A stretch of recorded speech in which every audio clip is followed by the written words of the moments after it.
l'Église, nous célébrons un événement. Qui connaît cet événement? Geneviève? C'est la Pentecôte. Nous célébrons la Pentecôte. Nous sommes pentecôtistes, nous croyons à l'Esprit de Dieu, à la manifestation de l'Esprit, dont le signe initial est de parler en d'autres langues.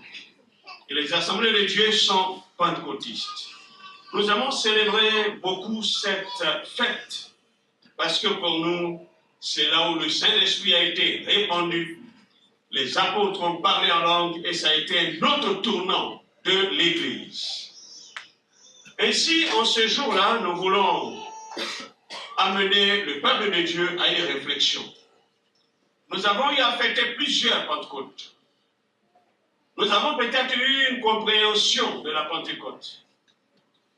Mais nous voulons ce matin apporter un autre éclairage, peut-être une autre ouverture pour voir la Pentecôte d'une autre façon aussi. Vous savez, quand parfois une fête existe, nous essayons parfois de travailler. Il y en a qui tombent dans des déviations dans ces fêtes. Et quand nous voyons la Pâque, les parleurs ont crié pour à côté, Pâque-nous, et puis bon, c'est devenu autre chose. Et même dans des églises aussi, chacun a une orientation, mais il s'agit de revenir parfois au texte biblique pour faire de vraies orientations. Ce matin, je voulais partager avec vous un sujet, et surtout qui concerne la Pentecôte. Je dis bien pour que nous puissions avoir une autre appréhension de la Pentecôte. Mon thème ce matin, c'est la Pentecôte, une révélation de Christ par l'Esprit. La Pentecôte, une révélation de Christ par l'Esprit. Je voudrais vous inviter à lire 2 textes, sinon 3, avec moi. Notre premier texte se situe dans Jean, chapitre 16, verset 13.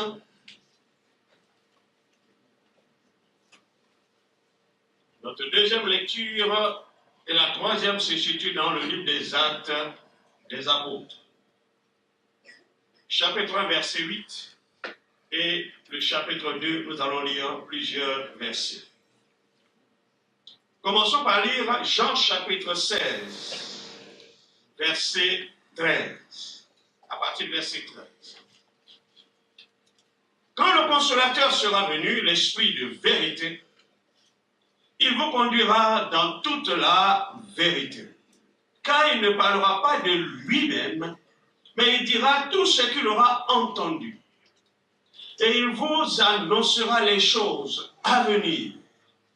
Il me glorifiera parce qu'il prendra ce qui est à moi et vous l'annoncera. Tout ce que le Père a est à moi, et c'est pourquoi j'ai dit qu'il prend de ce qui est à moi et vous l'annoncera. Amen. Nous allons dans le livre des Actes, le chapitre 1er,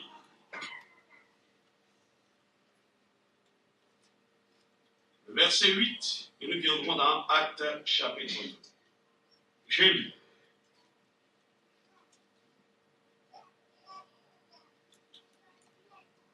Mais vous recevrez une puissance, le Saint-Esprit survenant sur vous, et vous serez mes témoins à Jérusalem, dans toute la Judée, dans la Samarie, et jusqu'aux extrémités de la terre. Après avoir dit cela, il fut élevé, et pendant qu'il le regardait, une nuée le déroba à leurs yeux. Chapitre 2.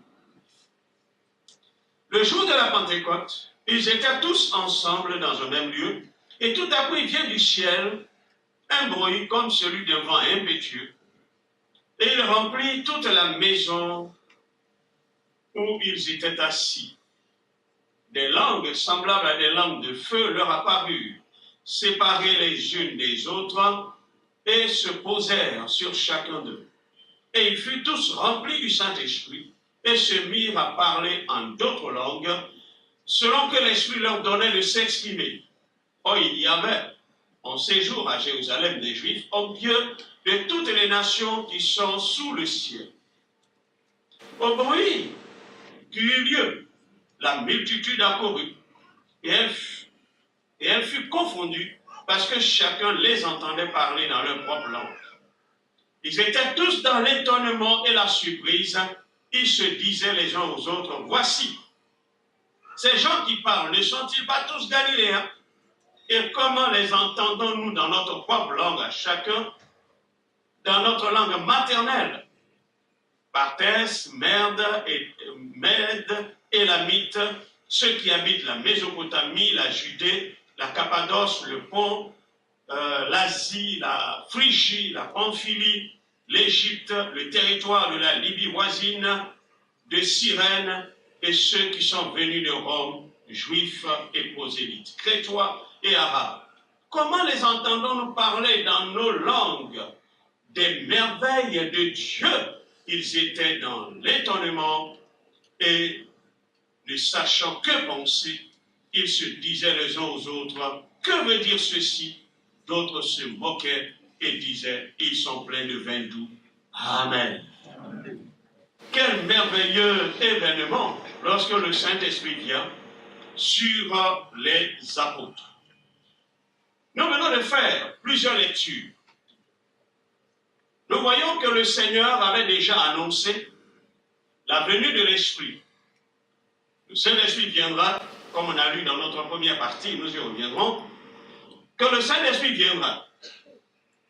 Mais cependant, avant son départ, il va faire une annonce solennelle, comme nous l'avons lu dans Actes chapitre 1, verset 8, que le Saint-Esprit viendra, il viendra et répondrait sa puissance, et il serait ses témoins. Et le Saint-Esprit est effectivement venu dans Actes chapitre 2. Mais nous voulons dire ceci, que la venue du Saint-Esprit nous introduit dans une dispensation qu'on appelle dispensation de l'Esprit. En fait, qu'est-ce qu'une dispensation? Sur le plan théologique, lorsque nous disons dispensation, c'est un temps pendant lequel l'homme est éprouvé en fonction de son obéissance à une révélation spécifique de la volonté de Dieu. En effet, l'intervention de Dieu, il va faire connaître à l'homme sa volonté et demander une responsabilité de la part de l'homme. Ensuite, cette responsabilité de l'homme est soumise à des exigences, c'est-à-dire à l'obéissance de cette volonté-là. Nous voyons par exemple comment au temps de Noé, Dieu décide d'amener la pluie et demande à Noé de se construire une arche. Et tous ceux qui y entreraient seraient sauvés. Ça, c'est un exemple. C'était la dispensation où l'homme, la dispensation du gouvernement humain, où l'homme devait y entrer, être sauvé. Mais à partir de Noé jusqu'à ce qu'il y ait Babel, lorsque les hommes ne furent pas, c'est-à-dire sauvés, Noé et sa famille vont constituer un autre groupe d'hommes et parler le même langage. Et à partir de là, lorsque Dieu leur demande de se répandre, ils refusent. Là encore, Dieu leur donne une loi, Dieu leur explique sa volonté, ils refusent, Dieu descend et vient les confondre. On peut parler par exemple de la dispensation de la promesse, comme Dieu fait cette promesse à Abraham, et demande à Abraham de partir de son pays, il décide de le bénir, et il fera de lui une nation, si Abraham obéissait. Donc Dieu fait une révélation à l'homme, lui donne des exigences et l'homme se doit d'obéir. Ici, nous voyons que dans cette dispensation, Dieu va révéler quelque chose à l'homme. Il parle de la venue de l'Esprit, dont l'homme aura une relation avec l'Esprit de Dieu. Voici quand il viendra, l'Esprit de vérité, il parlera de moi, il annoncera ce qui me concerne, etc. Un consolateur il avait besoin d'entrer dans une relation avec l'homme pour un but. Il me glorifiera, il annoncera les choses du royaume, etc. Nous comprenons donc que Dieu va introduire un changement de relation. Car si désormais le Christ est venu, en Israël, les gens ont eu un contact personnel avec lui, mais Dieu introduit maintenant, dans sa relation gouvernementale avec l'homme, un autre type de relation. La relation de l'homme avec l'Esprit de Dieu. Il va l'annoncer, l'Esprit vient. Il est donc nécessaire que l'homme, en entrant en relation avec le Saint-Esprit, puisse se laisser conduire par l'Esprit de Dieu, orienté par l'Esprit de Dieu, jusqu'à ce que s'accomplisse, c'est-à-dire cette dispensation. Ce que Dieu demande à l'homme, c'est d'être associé à l'Esprit. Tandis que nous sommes dans la dispensation de l'Esprit, mais une autre dispensation est introduite, qui est la dispensation de l'Église. C'est-à-dire que c'est dans cette période que Dieu est en train de façonner l'Église, former l'Église. Et dans cette dispensation, le salut est par grâce. Dieu demande à ce que l'homme soit sauvé, mais au moyen de la foi dans cette période de grâce. Celui qui refuse passe à côté de l'objectif. Mais cependant, la grâce ne nous amène pas à vivre dans le libertinage. Il faut s'y attacher, sinon on passe à côté de l'objectif de Dieu. La dispensation de l'Église et celle de l'Esprit s'accomplissent en même temps et s'achèveront en même temps, comme lorsque nous lisons Apocalypse chapitre 17, chapitre 22, verset 17, où il est dit, l'Esprit et l'Église disent, viens Seigneur Jésus. Car l'Esprit a pour mission de façonner l'Église. Au moment où l'Église sera enlevée, la dispensation de l'Esprit s'arrête, comme celle de l'Église aussi en même temps. C'est donc dans une telle dispensation où l'homme se doit d'avoir une relation avec l'Esprit de Dieu qu'a lieu la Pentecôte. La Pentecôte inaugure donc cette période-là. Le Saint-Esprit vient. L'Esprit est répandu. Les uns et les autres font l'expérience du baptême dans le Saint-Esprit.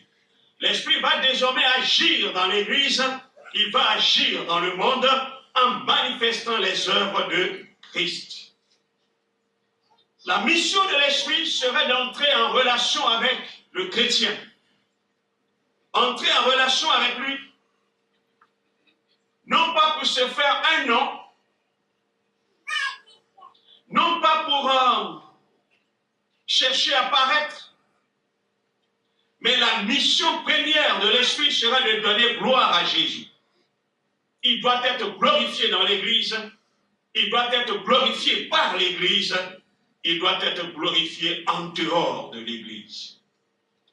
Donc la dispensation de l'Esprit est la réponse de Dieu pour ces derniers jours. Comme Joël, chapitre 2, verset 28 le dit, dans les derniers jours, je répandrai mon esprit sur toute chair. Vos fils, vos filles, vos serviteurs et servantes, et tous seront remplis de l'Esprit de Dieu. Donc, c'est dans cette dispensation que nous sommes. Jésus l'avait annoncé déjà dans l'évangile de Jean, le chapitre 7, verset 37, où il a parlé des fleuves d'eau vive qui couleront de son sein, où Jean disait, il parlait de l'Esprit qui va venir. Donc, l'Esprit qui va venir, l'eau qui va couler de son sein, comme un temps de rafraîchissement, une eau qui va couler dans le désert des hommes, dans la misère des hommes, apporter un temps de rafraîchissement et de nouvelles relations avec Dieu. Ainsi, lorsque nous avons lu aussi Jean chapitre 16, le verset 13, ce qui me revient ici, c'est le nom que Jésus donne à l'Esprit. Il parle de l'Esprit de vérité. L'Esprit de vérité, on parlera en opposition avec l'Esprit du mensonge, l'Esprit ténébreux, diabolique, etc. Mais ce qui me frappe plus, c'est En parlant de la vérité met à nu le mensonge. En fait, c'est un esprit de révélation. Il vient donc révéler. Il vient mettre à nu. Il vient pour que la vérité soit. La vérité concernant le Christ. La vérité concernant celui qui est comme un mystère et dont sa vie antérieure, comme lorsqu'il vit le jour par son incarnation, vivant au milieu des hommes, mais cependant sa vie était remplie de mystères, ce merveilleux personnage dont la Bible n'a même pas fini de dire des choses le concernant. Ésaïe l'appellera l'admirable. En effet, tout ce qu'il fait est étonnant et merveilleux. Et dans la relation que nous avons avec lui, le Saint-Esprit nous permet alors d'enlever chaque fois des voiles. Il enlève tout ce qui est des scories pour que chaque fois nous connaissions une facette de sa personne. Alors le Saint-Esprit vient comme un esprit de révélation pour que nous puissions connaître le Christ de manière véritable. Car l'apôtre Paul dira, lorsque nous étions loin de lui, nous le connaissions d'une autre manière. Ah, mais lorsque nous l'avons rencontré, venu par lui, par l'Esprit de Dieu, alors nous l'avons connu d'une autre manière. Car le voile qui couvrait nos yeux, le Saint-Esprit l'a enlevé. Et désormais, nous sommes dans la vérité. Nous le connaissons de manière véritable, même si nous devons continuer à apprendre à le connaître. Ainsi donc, la Pentecôte que nous célébrons, le Saint-Esprit vient, nous devons savoir que le Saint-Esprit est venu pour enlever tout voile, pour nous permettre de connaître le Christ de la vraie manière. Je dis bien de la vraie manière. Il est arrivé parfois que nous avons l'occasion de célébrer le Saint-Esprit. Nous avons l'occasion de célébrer le Saint-Esprit, d'honorer les œuvres, entre guillemets, nous disons, du Saint-Esprit. Et cependant, le Seigneur nous dit une chose, qu'il ne viendra pas pour lui-même, il ne viendra pas pour se glorifier lui-même, il ne parlera pas de lui-même. Donc le Saint-Esprit ne vient pas pour lui-même, il ne parle pas de lui, il n'est pas venu pour se valoriser, mais il est venu pour le Christ, pour le révéler lui. C'est pour ça qu'il vient. Alors parfois, nous sommes mis dans un carcan et nous cherchons plus le Saint-Esprit dans l'Église que de chercher Christ dans l'Église. Parce qu'en effet, le Saint-Esprit va vouloir nous révéler le Christ. Mais on ne cherche pas à voir le Christ, mais c'est le Saint-Esprit lui-même que nous cherchons à découvrir et à voir. Nous faisons fausse route. Nous essaierons donc de comprendre que dans la Pentecôte que nous sommes, le Saint-Esprit, lorsqu'il vient, et surtout dans cette dispensation, c'est de nous révéler le Christ, pour que nous le connaissions dans toute sa plénitude. Et c'est ce que nous nous évertuons en ce matin, à mener chacun de nous à comprendre. Nous verrons deux points essentiels. Nous verrons premièrement les raisons d'une Pentecôte, de révélation. Et nous verrons deuxièmement les buts pour lesquels le Saint-Esprit nous révèle le Christ. Voyons premièrement les raisons d'une Pentecôte, de révélation du Christ.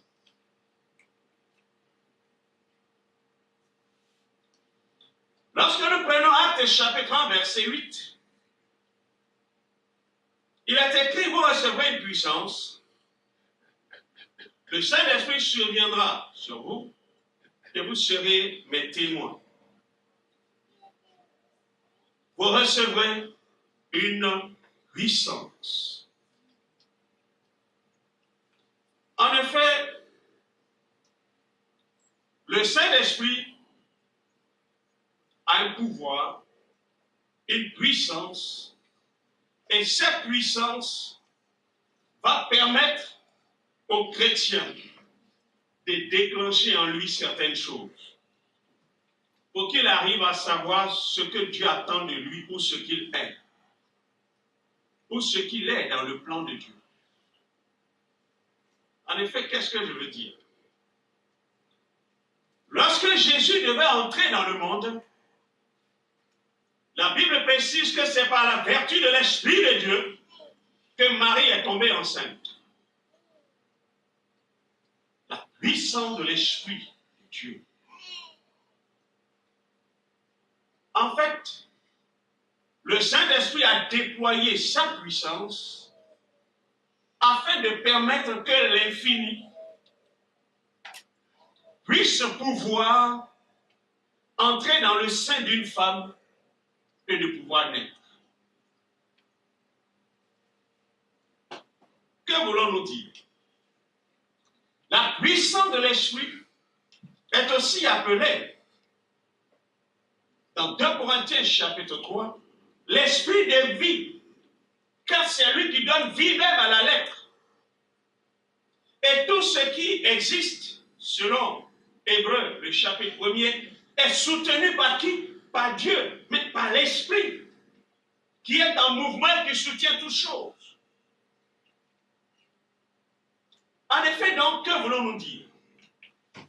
Lorsque nous examinons 2 Corinthiens, chapitre 3, à partir du verset 18, dans la contemplation du Christ, comme nous avons vu dimanche dernier, le Saint-Esprit va agir par sa puissance afin de produire en nous quelque chose.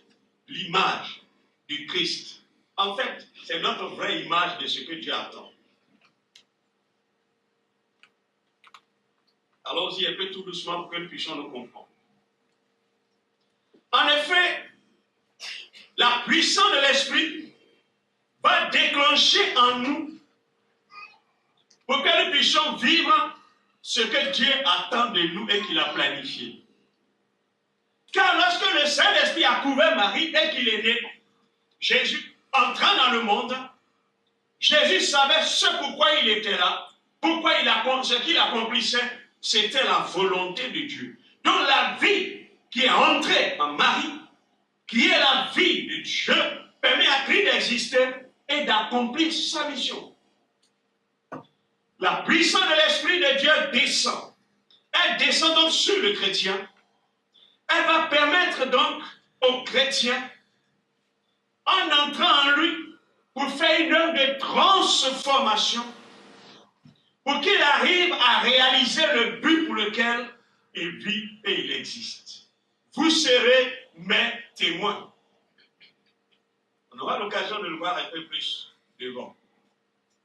Essayons un peu d'aller dans l'Ancien Testament et de comprendre. Lorsque le roi Saül était à la recherche des brebis de son père et qu'il rencontre le roi, du moins Samuel, le prophète, il lui dit, l'Esprit de Dieu va venir sur toi et puis tu seras un homme différent, il te saisira et tu te mettras à prophétiser. Le Saint-Esprit vient sur toi. Un homme à la recherche de brebis. Il était un homme comme tout le monde. Cependant, cet homme était préparé pour être un roi. Mais lorsque le Saint-Esprit le saisit, alors, il sera désormais roi d'Israël pour conduire le peuple de Dieu à sa destinée. Donc, l'Esprit de Dieu qui vient sur lui va faire une œuvre de transformation et faire de lui le roi d'Israël. En effet, lorsque le Saint-Esprit descend sur quelqu'un, il vient faire un travail dans son être, dans ses pensées, pour qu'il arrive à réaliser le but pour lequel Dieu a voulu qu'il soit. Les disciples ayant reçu l'Esprit de Dieu qui descend sur eux par sa puissance, ils comprennent qu'ils sont devenus des témoins de Christ. Ils se mettent alors à prêcher et à évangéliser et à comprendre. Ils devaient être, comme Philippiens 2, le verset 15 nous le dit, au milieu d'une génération perverse et corrompue, ils devaient être comme des flambeaux, des lumières. faisant éclater partout où ils sont la gloire de Christ. Frères et sœurs, il nous faut alors comprendre que nous devions être des personnes qui sont laissées dans les mains de l'Esprit de Dieu en vue d'une véritable transformation pour que se déclenche en nous ce pourquoi Dieu a voulu que nous existions. Vous savez, lorsque le Saint-Esprit descend sur les apôtres, la Bible dit ceci, qu'ils vont commencer à obéir. Ils vont commencer à se soumettre à l'Esprit de Dieu, à ses injonctions et aller là où il les oriente. Parce qu'en effet, la puissance qui descend sur eux est pour engendrer des fils, des gens qui obéissent. Quand nous prenons le Fils de Dieu Jésus, lorsqu'il fut engendré par son incarnation, en entrant dans le monde, son but était d'accomplir la volonté de Dieu. Dans Romains chapitre 8, le verset 14, il est dit, tous ceux en qui l'Esprit de Dieu habite, ils sont fils de Dieu. Parce que l'Esprit de Dieu, lorsqu'il vient en quelqu'un, il vient faire de lui fils de Dieu, dans la transformation pour le rendre obéissant à Dieu. Vous serez mes témoins dans la Judée, la Jérusalem, etc. Ils vont se mettre à obéir. C'est un esprit d'obéissance. Ils sont conduits par l'Esprit de Dieu. Ils obéissent à la volonté de Dieu. Frères et sœurs, c'est pourquoi il faut comprendre la Pentecôte. Non seulement il vient pour révéler le Christ, mais pour nous permettre, en déclenchant en nous ce que nous sommes dans la relation avec le Christ, pour davantage le révéler. La deuxième chose que nous notons, raison, une Pentecôte est nécessaire pour nous rapprocher de Christ. Nous rapprocher de Christ. Il dit, vous serez mes témoins. Vous serez mes témoins. Dans le sens de possession, il y a comme un rapprochement, idée d'appartenance. Vous serez mes témoins. Ce qui veut dire quoi? Vous n'allez pas vous-même aller vous valoriser. Mais le Saint-Esprit, lorsqu'il vient et qu'il est sur vous, alors vous venez dans ma communion. Vous devenez ma propriété et vous vivez dans ma relation. Nous comprenons donc que tous ceux qui sont remplis de l'Esprit de Dieu, l'Esprit a déclenché en eux pour qu'ils sachent qu'ils sont réellement dans ce que Dieu a planifié, mais en même temps, ce sont des hommes de relation avec Dieu. L'Esprit vient le jour de la Pentecôte pour les rapprocher à Christ. Parce que son but est de nous introduire dans la plénitude du Christ. Qu'il va prendre ce qui est à moi, puisqu'on est dans la relation. Il va prendre ce qui est à moi, il vous le communique. Ce qui est de moi, il va vous l'annoncer. Donc dans ce rapprochement. Mais combien sont baptisés de l'Esprit et vivent une vie de rapprochement au Christ? Ici, il n'est pas question d'abord de parler en langue. Car combien parlent en langue, mais sont loin du Christ?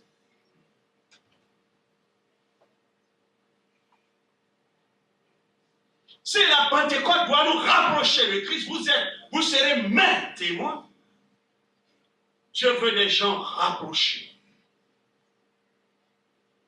Mais vous savez, on ne peut pas être rapproché de Dieu sans sainteté de vie. Quelqu'un disait un jour que dans une église, il a pris 10, un pasteur a pris 10 personnes Et puis parmi les 10 personnes, il leur a demandé quels sont ceux qui veulent la puissance et quels sont ceux qui veulent la sainteté. Alors ces 10 personnes, il y a eu 8 qui voulaient la puissance et il n'y a eu que 2 personnes qui voulaient la sainteté. Frères et sœurs, une chose c'est la puissance. Mais combien ont la puissance et marchent sainement devant Dieu? J'ai fait des miracles en ton nom. Des malades ont été guéris en son nom. Mais il dit, je ne vous connais pas. Parce qu'il n'y avait pas de relation. Une véritable relation. Parce que celui qui donne l'Esprit, il est saint. Et le Saint-Esprit lui-même, il est saint. Nous devons donc comprendre combien aujourd'hui parlent en langue, mais combien vivent une vie de sainteté.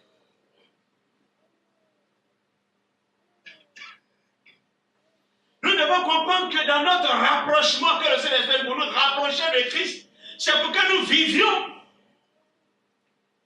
une vie de sainteté dans le rapprochement de Christ. Car on ne peut pas vivre la Pentecôte sans vie de sainteté. Vivre la Pentecôte dans le péché, parler la langue dans le péché, ce n'est pas vivre la Pentecôte. Parce que le but de l'Esprit de Dieu, c'est nous rapprocher de Christ. Vous serez mes témoins.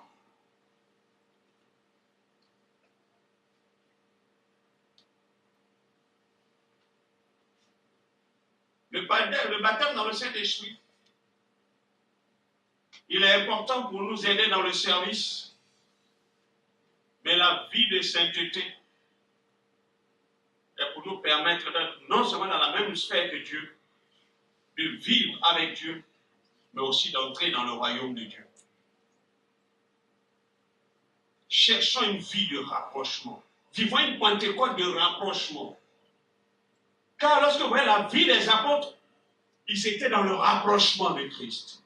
Ils vivaient dans cette communion. Ce sont des gens qui aimaient beaucoup la prière, dans le rapprochement.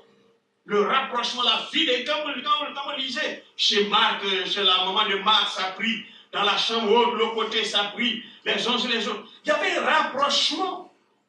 Parce que l'Esprit de Dieu ne peut pas nous envoyer loin de Christ. Il nous rapproche de Christ. Quand on est baptisé dans le Saint-Esprit, on connaît la Pentecôte, on se rapproche plus du Christ. Et non se séparer de lui. C'est pourquoi revoyons notre vie de Pentecôte, c'est-à-dire notre baptême dans le Saint-Esprit, dont nous avons été baptisés. Est-ce que nous sommes rapprochés de Dieu ou nous nous éloignons chaque jour? La troisième chose, troisième raison, c'est pour révéler le Christ là où Dieu veut. Vous allez recevoir l'Esprit,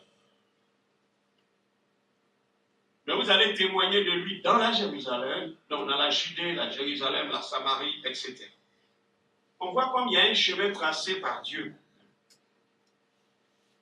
En fait, dans la Pentecôte, lorsque nous y entrons, il s'agit de révéler le Christ. Car c'est pour cela. Révéler le Christ. Faire connaître le Christ, mais là où Dieu veut. Vous allez le faire connaître dans la Judée. Vous allez le faire connaître à Jérusalem. Même dans les endroits, comme le problème de relation entre la Judée et la Samarie. Mais même là, où des gens sont taxés de choses, Christ doit être révélé là-bas aussi. Car c'est lui qui détermine l'endroit où le Christ doit être révélé. Et donc c'est l'Esprit qui nous conduit pour la révélation du Christ. Ce n'est pas à nous de choisir le lieu. C'est le Christ qui choisit le lieu et le Saint-Esprit nous y amène.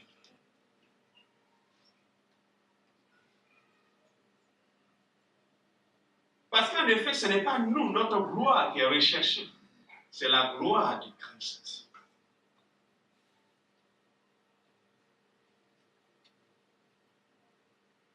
Deuxièmement, les buts pour lesquels le le Saint-Esprit révèle le Christ. Il le révèle, dans le premier but, c'est pour le glorifier. Parce que, frères et sœurs, c'est dans l'esprit que Christ est glorifié. Dans l'esprit. Quand vous n'avez pas de communion avec l'esprit, vous ne pouvez pas le glorifier. L'esprit connaît Dieu. L'esprit connaît le cœur de Dieu, les profondeurs de Dieu. Alors, le Saint-Esprit, qui prendra ce qui est de Dieu pour nous l'annoncer, il est prend dans les profondeurs de Dieu. Et donc, c'est dans l'esprit que Christ peut être glorifié. On dit adorons le Seigneur et que les gens n'ont rien à dire pour le glorifier. On se pose des questions si tout le monde est rempli vraiment du Saint-Esprit. Tout le monde devient chanteur. Non, il y a un problème.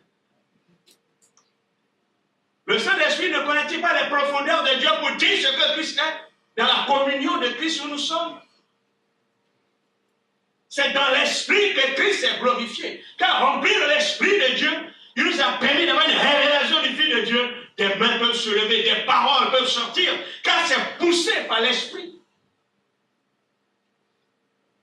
Que des hommes adorent le Seigneur. C'est dans l'esprit.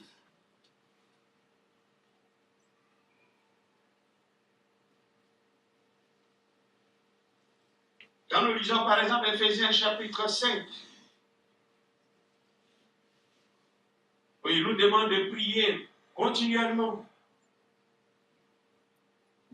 d'être en communion constante avec le Seigneur.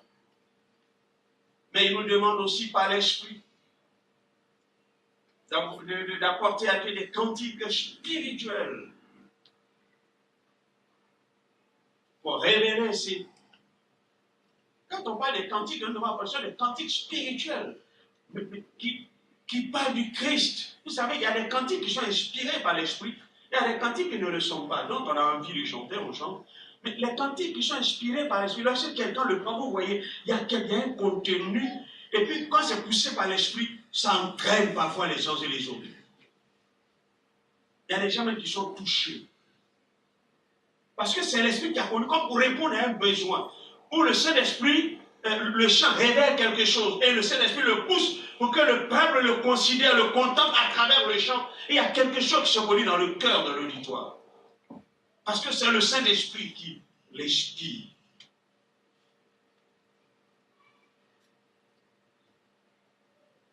Comme je disais, la mission de l'Esprit, c'est de manifester la gloire de Christ.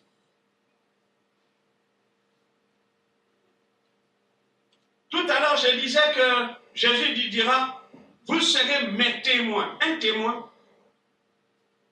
dans le grec, c'est quelqu'un qui est spectateur d'une chose.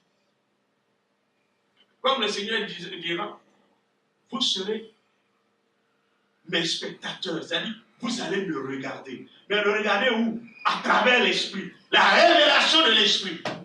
Observez le Christ dans ce que le Saint-Esprit nous le révèle.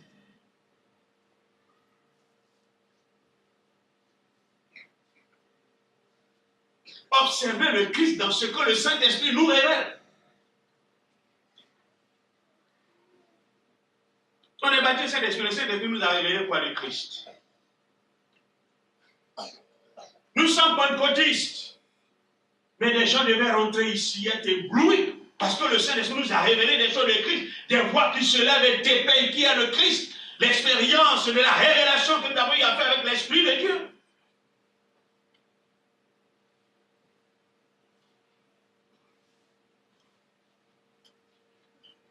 Frères et sœurs, il puisera ce qui est en moi et vous le communiquera. Il va puiser et puis te communique. Attends, ce matin, à qui le Saint-Esprit a puisé quelque chose de Christ, il lui a communiqué et puis il ne nous a pas dit. S'il a puisé et qu'il t'a donné, il va puiser dans ce qui est en moi, il va vous le communiquer. C'est pour qu'on puisse, en tant qu'observateur, on a observé ce que le Saint-Esprit a puisé, nous a communiqué, pour être capable de le dire. Voici ce qu'il m'a communiqué de lui.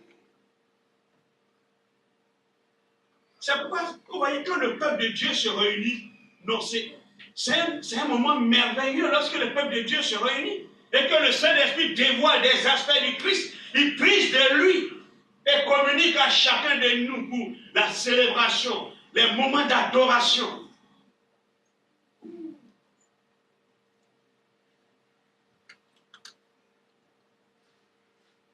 On est rempli de l'Esprit de Dieu sans avoir vu le Christ. On parle en langue sans avoir vu le Christ. On ne le connaît même pas.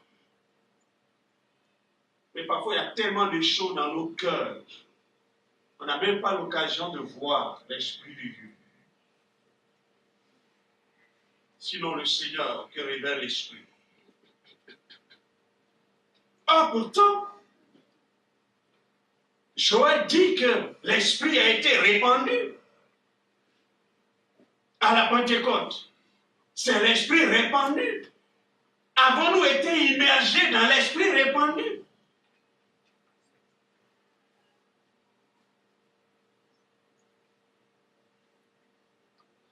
Vous voyez, le Saint-Esprit, il n'attire pas l'attention sur lui-même. Il ne met pas l'accent sur lui-même. C'est pourquoi parfois, au milieu de l'Église, Christ apparaît comme un étranger. Personne ne le connaît. Parfois, on cherche le Saint-Esprit. Lui-même, on ne le cherche pas. Ce n'est pas lui qu'on cherche. On cherche le Saint-Esprit. Lui, il nous dit, le voilà, c'est lui. On dit, non, c'est toi, moi je cherche.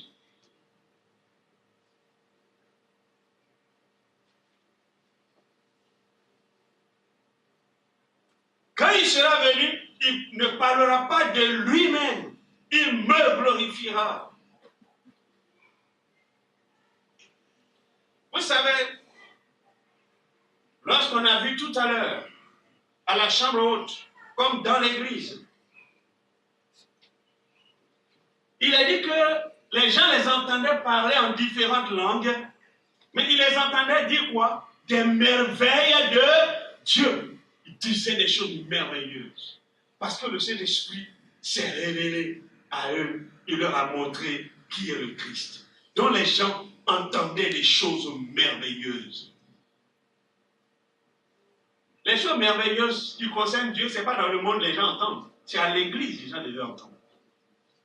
Quand le jour de la Pentecôte, lorsque le Saint-Esprit est venu sur les gens entendaient des choses merveilleuses concernant le Christ. Les gens étaient dans l'étonnement. Quelqu'un a-t-il été étonné ce matin?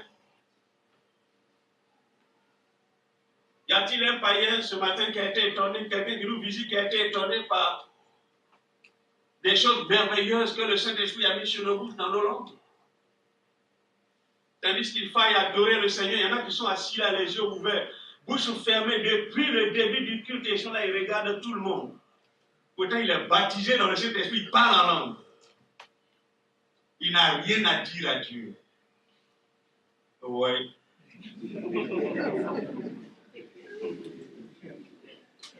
Lui, ils n'ont pas vu le Christ, il n'y a pas eu de révélation de sa personne. On est pressé de partir. Mais ceux qui rentrent dans sa présence, où le Saint-Esprit révèle de telles choses, où voit sa splendeur et le contemple. Non. Pressé pour partir, mais allez où? L'apôtre Paul nous dit, lorsqu'il a vu le Christ, il a regardé tout ce comme de la boue. Vous êtes dans sa présence pour le contempler. Parfois même le temps passe, vous ne vous en rendez même pas compte.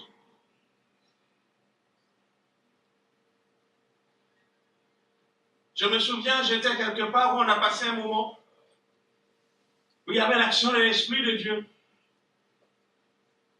Il y avait des frères qui étaient venus ce jour-là en veste à l'église. Mais couchés à terre en train de glorifier le Seigneur. Après, il y a un qui s'est dit, pasteur, j'étais en veste mais à terre. Dans sa présence, même ma veste ne sert de rien. La gloire qu'il est, ça c'est quelque chose, c'est rien du tout. C'est un tissu qui a été fait.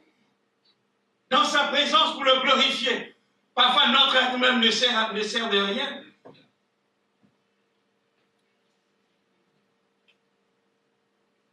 Mais quand les gens sont pressés de partir, on se demande si ils ont eu la révélation du Christ. Remarquez bien, même dans la mission de l'Église au dehors, lorsque dans les jours du baptême, le Saint-Esprit descend sur Jésus sous la forme d'une colombe, une voix s'est fait entendre du ciel, « Voici mon fils bien-aimé, en qui j'ai mis toute mon affection. »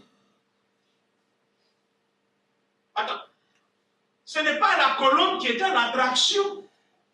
Ou bien, tout le monde a vu la colombe. Oh, la colombe, le Saint-Esprit. Non. Mais Dieu a fait descendre la colombe pour manifester ici que c'est le Fils de Dieu. Donc le Saint-Esprit vient pour dire, c'est lui. Même Dieu avait dit à Jean, celui sur lequel tu verras descendre la colombe.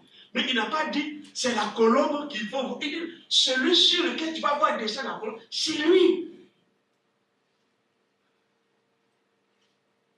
Le centre d'attraction, c'était l'agneau. L'agneau de Dieu qui ôte les péchés du monde et non la colombe.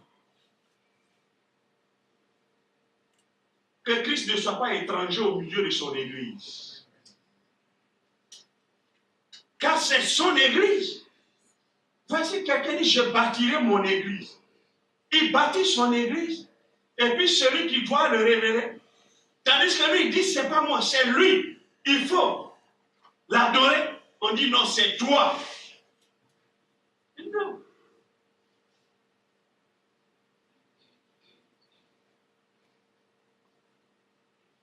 Frères et sœurs, le Saint-Esprit est venu, il a dit, l'Esprit descendra sur vous. Il descendra sur vous. C'est-à-dire, il vient d'en haut et non d'en bas. Il vient pour porter nos pensées, nos idées vers où? Vers le ciel.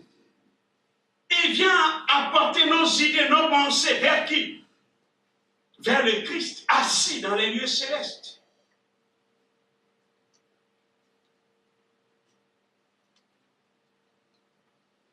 Frères et sœurs, témoigner, c'est rendre authentique notre foi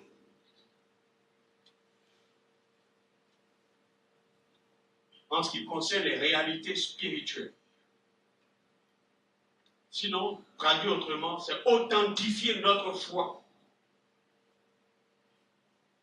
par les réalités spirituelles.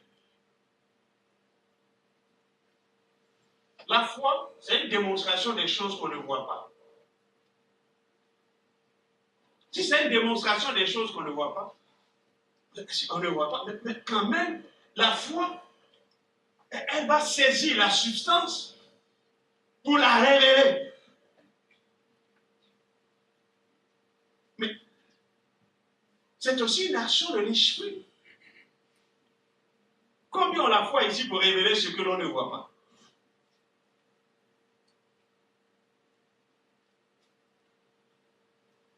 Il nous s'agit de révéler ce que l'on ne voit pas.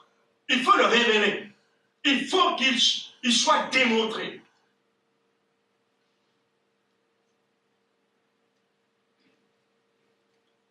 Oui, parce que la foi a un objet. L'objet de notre foi, c'est qui? C'est le Christ. Dans l'auteur de l'Épître aux Hébreux, dit, il est l'objet de notre foi, le consommateur de notre foi. C'est lui qui l'amène à la perfection. S'il l'amène à la perfection, c'est que notre foi a touché son objet. Elle connaît sa substance. Mais elle doit être capable de le révéler, de le démontrer. Et c'est ce que le Saint-Esprit vient pour nous aider, pour que notre foi soit davantage agissant dans la démonstration, ce que l'œil ne voit pas.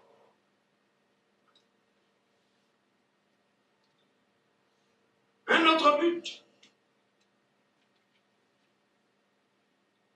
c'est pour que nous puissions aimer Jésus avec passion. Aimer Jésus avec passion. En effet, Lorsque nous voyons les fruits de l'esprit, selon Actes, je dis Actes, Galates chapitre 5, le verset 22, le premier fruit de l'esprit, c'est l'amour. L'amour, dont tout le reste est comme des dérivés de l'amour. Mais en fait, le Saint-Esprit vient pour nous introduire dans l'amour de Dieu, selon Romains chapitre 5, verset 5. L'amour de Dieu est répandu dans nos cœurs par le Saint-Esprit. Or, l'Esprit lui-même, il est répandu.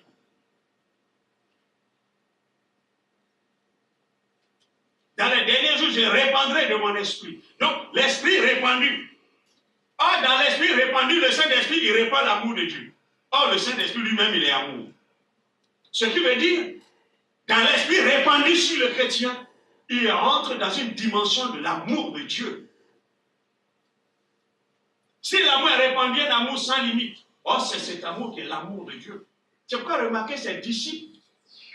Lorsqu'ils étaient baptisés de l'Esprit de Dieu, remplis de l'Esprit de Dieu, ils pouvaient aller partout. Pour l'amour de Dieu qui les animait, même jusqu'à mourir.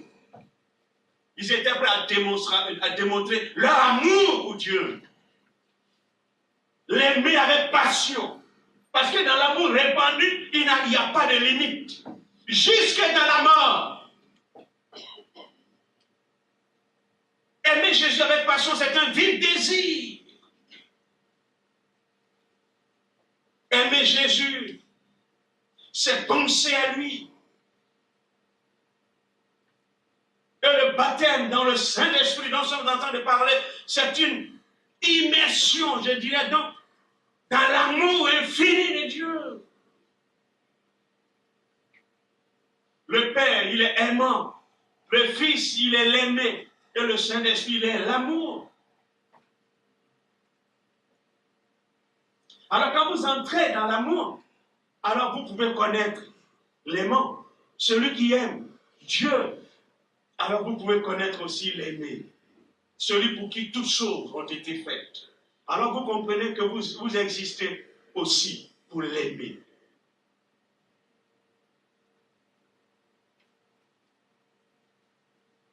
Y a-t-il des passionnés? Un passionné, c'est quelqu'un qui remplit l'Esprit de Dieu. C'est un passionné de Christ. Remarquez, des disciples passionnés sont capables de faire des choses extraordinaires. Tellement ils veulent voir Christ dans la vie des hommes. Un boiteux au nom de Jésus, lève-toi et marche. En fait, c'est l'amour de Christ qui inonde leur cœur. Quand ils veulent communiquer aux hommes, ils vont être battus par le Sanhédrin. Mais ils seront prêts à dire, il vaut mieux obéir à Dieu plutôt qu'aux hommes. Ils ont été immergés dans un amour répandu. Les chicottes, ça ne sert à rien. Ils sont retournés dans Actes chapitre 4. Ils sont encore allés prier. Oh, permets qu'en étendant ta main, il se fasse des miracles pour que Jésus soit glorifié. Car c'était leur but. Pour que les hommes voient. Comme Paul, Pierre dans Actes chapitre 3. Pourquoi vous me regardez comme c'est ma piété qui fait que ce boiteux marche? Non. C'est Jésus qui a été crucifié. C'est en son nom. Lui-même encore, il le révèle. C'est lui. C'est pas moi, mais lui. C'est en son nom que ce boiteux marche. Ils ont compris que leur amour pour Dieu était de le révéler à ces hommes de l'époque. Le Saint-Esprit nous rend capables d'aimer. D'aimer avec une ardeur personnelle. Et un amour qui ne dépend pas de l'autre. Comme on entend aujourd'hui, on m'a fait ça, telle personne m'a fait ceci. Attends. Quand tu étais immergé dans l'esprit, lui, les autres avaient été immergés, là, le même jour, non. C'est toi qui étais immergé dans l'amour répandu. Mais à cause de lui, ton amour s'est éteint. Un amour répandu sans limite. Tu es sûr que c'est dans l'amour répandu sans limite, toi, tu as été immergé? Tu es sûr?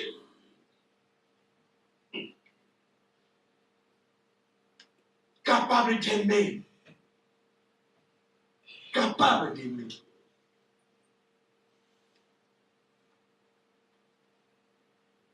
Aimer avec passion.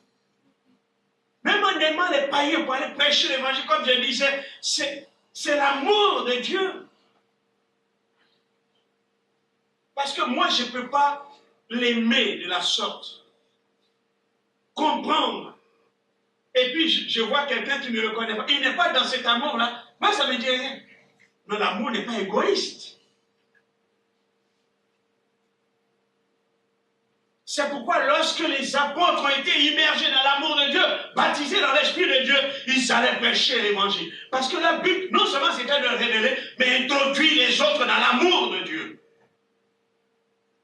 L'amour qu'ils ont connu. Ils déclarent, la vie éternelle qui est en nous a été manifestée, nous l'avons touché, connu, et tout ça va être déclaré. Dieu est amour. Il est amour. Ils l'ont connu, ils l'ont vu, ils l'ont touché.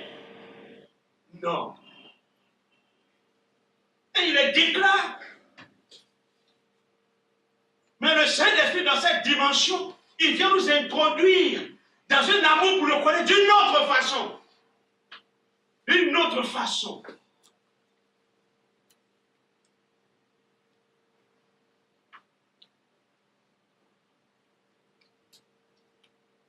C'est un amour brûlant. Comme l'apôtre Paul dira, l'amour de Christ nous presse. C'est un amour pressant, un amour qui presse, qui pousse à l'action, à quelque chose.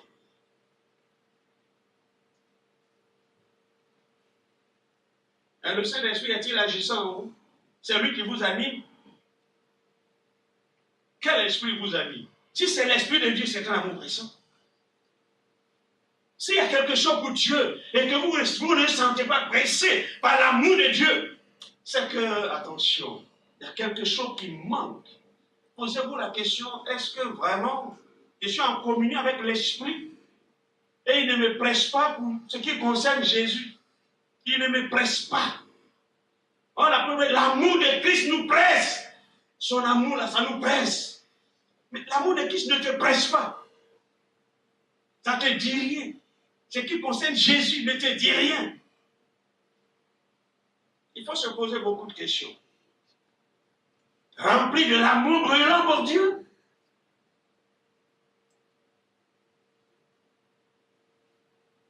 Quand parfois on lit l'histoire de ces hommes, on se dit, mais comment ils y sont arrivés? Oui, mais on se pose la question, est-ce que c'est du même baptême de Saint-Esprit qui a été rempli que nous aussi on est remplis? On se pose, parfois on se pose des questions. Oui, mais c'est le même baptême de l'Esprit. C'est le même.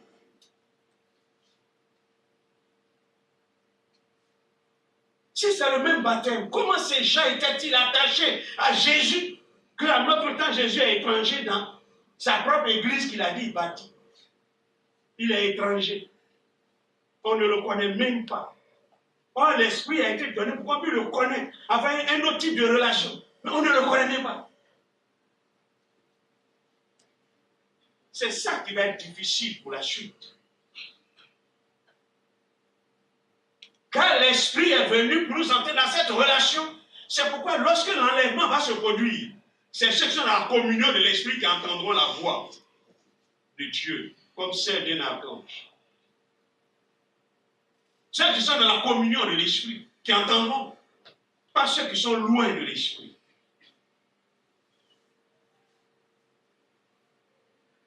Ceux qui sont dans sa communion et qui contemplent le Christ, puisqu'ils sont dans la communion du Christ, le Saint-Esprit les y introduit. Oh, il indique le Seigneur à la voix d'un archange.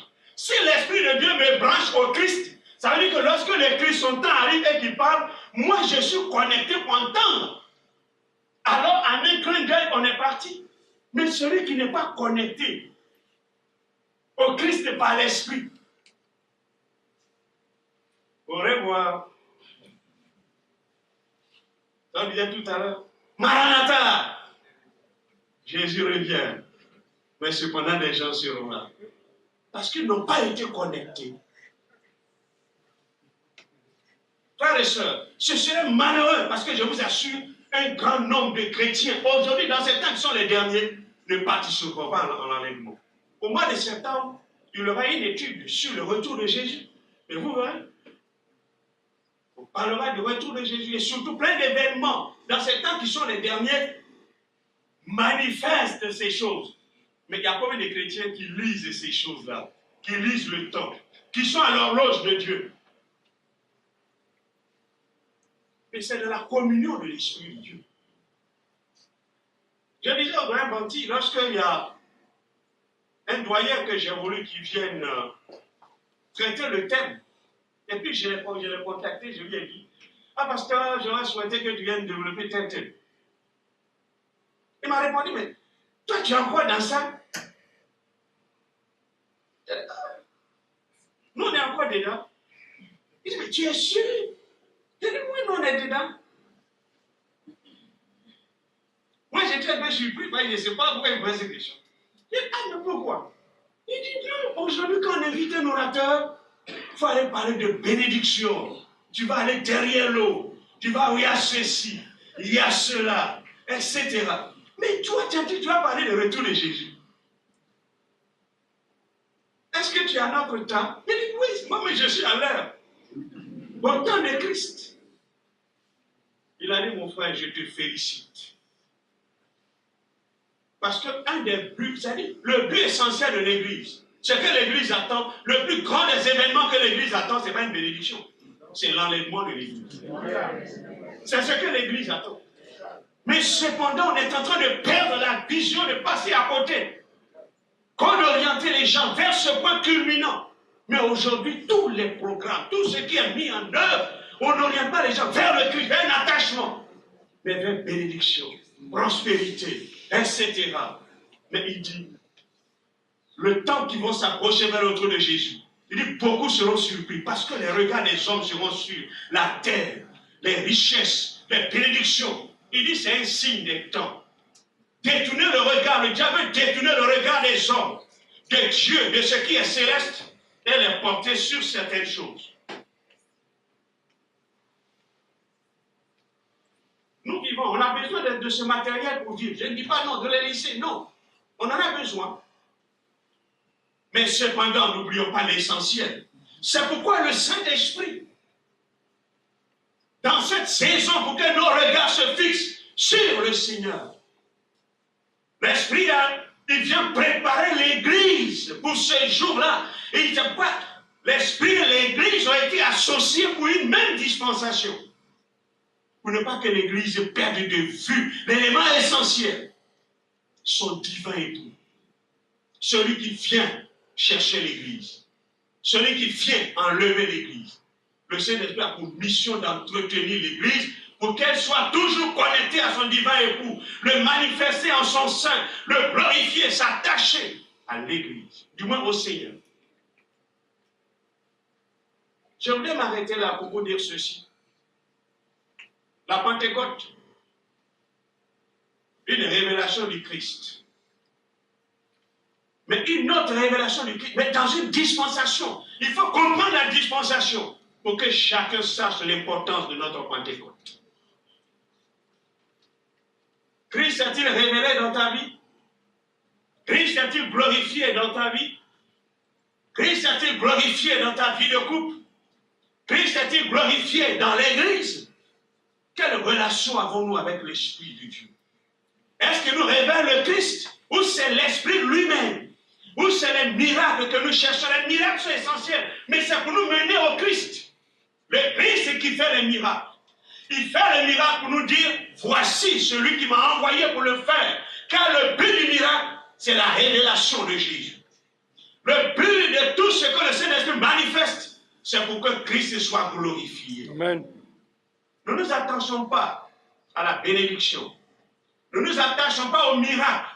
Attachons-nous celui que le miracle révèle. Amen. Jésus, le roi des rois, le Seigneur des seigneurs, l'époux de l'Église, le merveilleux. Celui que l'Église attend, qui viendra l'enlever et l'amener aux noces. Cet époux merveilleux. C'est celui-là que le Saint-Esprit voudrait que chacun de nous s'y attache.